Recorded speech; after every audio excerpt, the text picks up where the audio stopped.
ነው ከገባ ቆየው ምን አርግ የተባልከነ ከወለደች ባሏ አይተዋትም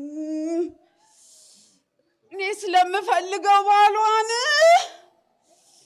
እንዳትወልድ አድርግልኝ ብለህ የገባው ተባልኩ ገባው እንደዛ ብዬ አሰርቼ ጓደኛ ነኝ ስንት ዓመት ነው ከያስካት 10 ዓመት ሰይጣን ጋር ጋንንት የለንም ብዙ አንጥላለ ቡዳ አለ እንጥላል ተበልና ቁም አተንተን እና ወለደች አልወለደች ልጅ ከሌሊት 9 ሰዓት ጀምራ አስቀምጥ ምኑ ነው የሌለው ምንድን ነው የምታወጣው የሌለበት የለም ይሁሉ ነው ያቃጠለኝ ምኑ አቃጠለ አርግ እዛው ቦታው ላይ እዛው ቦታ መልስ ምኑን አረገችብን ዛሬ ሳትጋለጥ አትሄድም ብላ በማህፀን የገባ መጠጥ ብላ እዚህ ያስቀመጠች እሺ አንቺ በልሜ መጣሽ ማላቅሽ ሴትዮ ብላ እንደሞ ዛሩን ምኑን አቅድሽም ኃይለኛ ነሽ ተብላ እሷ ደግሞ የት ጋር እዛ ውስጥ እሺ ሌላስ እናትና ልጅ ማነው እናትና ልጅ እሺ እሱን ደግሞ የት ጋር በደም ውስጥ ያለን መንፈስ አቃጢ ላኪም ያቃተ ነገር አቃጢ ደከመኝ ብላ ምን አርጉስ ታረግ አለቀ ጉልበቴ አለቀ ብላ የት ውስጥ አረገችው በቀኝ እሺ ታዲያ ይሄ ሁሉ ሲደረግብህ ምን ተሰማ ከሌሊት 9 ሰዓት ጀምራ እስ ደግሞ በዚህ ጋር ያለው ማን ነው የሰገደች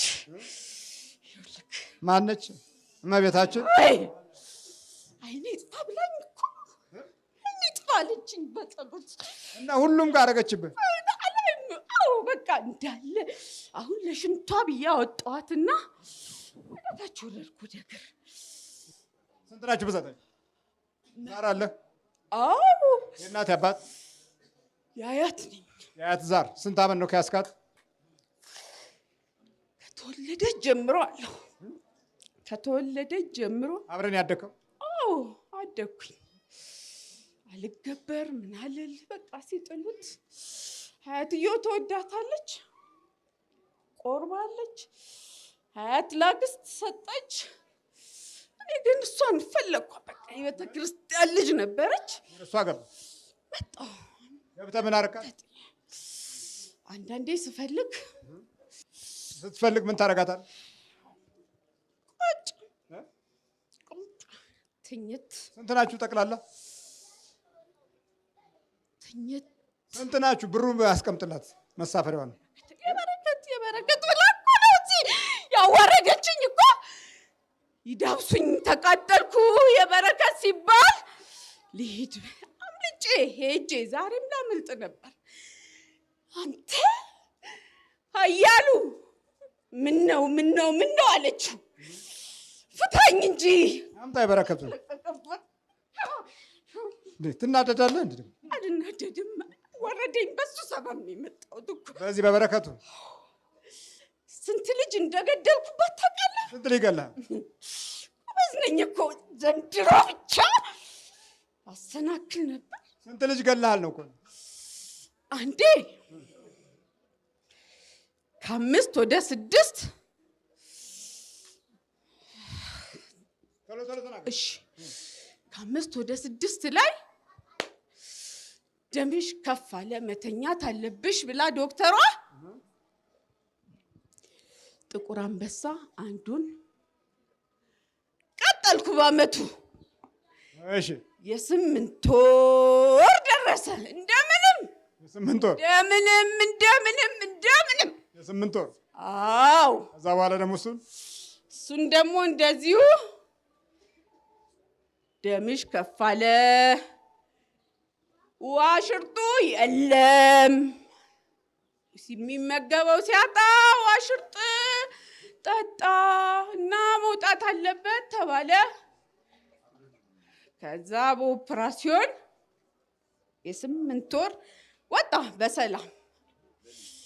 በሰላም ልታወጣ ዶክተሯ ስትመጣ ነርሷን አሳስቼ በዚህ ታውቃለህ፣ በዚህ ሌላ መድኃኒት አሰጣት። እሺ ሳሰጣት ፌርሙዝ አዳምጠህ ታውቃለህ? እንደ ፌርሙዝ ማጸኗን አጩኬ ልጁን ጭንቅላቱን ቅጥል ተወለደልኝ ብሎ ከኢትዮ ጠቢብ ሆስፒታል ሙቀት ክፍል ኮሪያዎቹ ጋር በ3 ቀኑ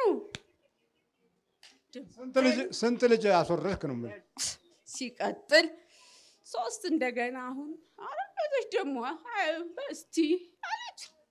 አረገዘችና ደግሞ ስንት ልጅ ነው ጠቅላላ ነው የፈለገው? 3 ልጅ ከካናዳ ሰማ አለችው። ገባችና እኮ ደግሞ ለስራ ካልሆነ ለሕክምና ካናዳም ሆነ አሜሪካን አልሄድም። ለምን አላት? እያየከው ሕክምና ሄዳ ነበር። ለምን ልትሄድ? ውጭ ሀገር ሄዳ ነበር ልታየው። እሱ ድሮ ነው አረብ ሀገር። አሁን ግን ለመውለድ ይጥራል ባልየው። በዛ በኩል በአሜሪካን ጋር ብቻ ሰው ይፈልጋል፣ በዚህ በኩል በትምህርት ተብሎ ለሕክምና ሊካሄድ ካናዳ። ይሄ ሁሉ ያንተ ስራ ነው? ታዲያ የመስራ ነው። አሁን ገና ነው የነቃችዋ። ነቅታለች እኮ እሷ። የሆነ ነገር አለ። እስልምናው ነው መሰለኝ። እስላም ነበረች። 2ኛው እርግዝና ላይ ሐላል ያልሆነ ነገር ምናምን እስላም ነበረች ወይ? አልሆነችም በፊት። ኧረ ክርስቲያን ናት እንዴ! ዘር ማንዘር ቄስ ዘር ማንዘር አስከፈ። እኛ ደግሞ በዚህ በዛልንና ቆንጆ ቢሉ ቆንጆ እንዲህ መጣን ነው እንዴ? አሁን አንተ እኛ ስብስብ አድርገን ደሞን ጥጥ አድርገን ስንት ናችሁ? ንገረኝ። 100 ሺህ ነን። 100 ሺህ ሰይጣን አጋንንት ሰይጣን አለን። ተመርክክ ትለቃለህ። ትለቅማ ቀለው ተመርክክ ቶሎ ከሰውነት ውስጥ ውጣ። ዋጥነው ከሰውነት ውስጥ ከሁሉ ቦታ ምን ላይ ነው ያለው? ጉራስር በእጅ በግር ገባን። በማፀን በፓንት ገባን። ገባነው ጠይቀን እኛ ቤቱን እኮ ብር አለ ታውቃለህ? ብር ይሰራል ብር። ባልና ሚስት ይለፋሉ። 1 ሚሊዮን ደረሰ፣ 2 ሚሊዮን ደረሰ። ቁጭ እሱም ፈዘዘ ቁጭ ብሎላል። የት ነው የፈዘዘው? እዛው ሱቁና የ2 ሚሊዮን ብር መኪና አንድ ዛጋ ቁሞ ፎቅ ይሰራ ነበር እኮ። በጓደኛ ምናምን ገባውና በሱ ደግሞ ስርስር አድርጌ ቁጭ ምን ይሻላል? ይሄ ሰውዬ እስላም እንዴት ነው የሚያስተናግደው? አንቺ ባሏ እስላም ነው? አዎ። ያቺ እየሰገድሽ ነው፣ እየጾምሽ ነው። እሷ የካህናት ከአስከፈ ዘር ነች። ስራዬ ነው አሰናከል። የማይመኛት ሰው የለም። ዞርኩና ቁጭ ከአስከፈ ነበር። ከአስከፈ ጠይቂልኝ አላት። እሱም አንተ ዝም በል ታሪክ ይቀየራል፣ ብቻ ይቀየራል። ጠይቂልኝ። ምን ብሎ እስላም ይጠመቃል ወይ? እስላም ይሄ ሰውዬ እንዴት ነው የሚያስተናግደው? እኔ ያለብኝን ነገር መላቀቅ እፈልጋለሁ። ይስተናገዳል ቢለኝ እንዴት ነው የምሰግደው? እንዴት ብሎ ነው ለእስላም የሚያስተናግደው? ላላይሶን ኢየሱስ እያለ ይሰግዳል። ችግር የለም። እሷ ደግሞ እንዲመጣላት ብላ አቤት ታሪክ ቀያሪ ትላለች። በልባጥ ነው። እሺ ውጣ ከሰውነቱ ቶሎ በል ቶሎ በል። አፍላ ውጡ ሁላችሁም። ስንት ናችሁ? 100 ሺህ ሆነ ከግርም ውጣ። ፈተን ሀብት፣ ገንዘብ፣ ማዕረግ፣ ስልጣን፣ ከፍታ እነዚህ ነገሮች ሁሉ በዓለም የሚታዩ ናቸው። በዓለም በሚታዩ ውስጥ አጋንንት አብሮ ያያል። በል ተዘጋጁ። በኢየሱስ ክርስቶስ ስም አንድ ነገር ልንገርህ፣ ሁሉን ይዛን ያቃትናት የደሙ መንፈስ ነው። በልቦታ እሺ፣ የደሙ መንፈስ ቶሎ ውጣ። የደም ብዛት ማለት ነው። አዎ፣ ምንም ብዛት የለም። ብዛት አንተ ነህ። 100 ሺህ ሰይጣን ራሱ ያንተ ብዛት ነው እንጂ እኮ የሰውነት ብዛት አይደለም። ስራዬ ነው። ስራዬ ነው። መቀየር መውለድ የለም። ኧረ እድሜ፣ ወይኔ ጉዴ። በቃ ተዘጋጅ። በኢየሱስ ክርስቶስ ስም፣ በኢየሱስ ክርስቶስ፣ በስላሴ ስም፣ በስላሴ ስም፣ በወላዲተ አምላክ ስም፣ በወላዲተ አምላክ፣ በቅዱስ ሚካኤል ስም፣ በቅዱስ ሚካኤል ስም ሲኦል እንገባለን። ቶሎ 7 ጮህ ነው። እግዚአብሔር ይመስገን።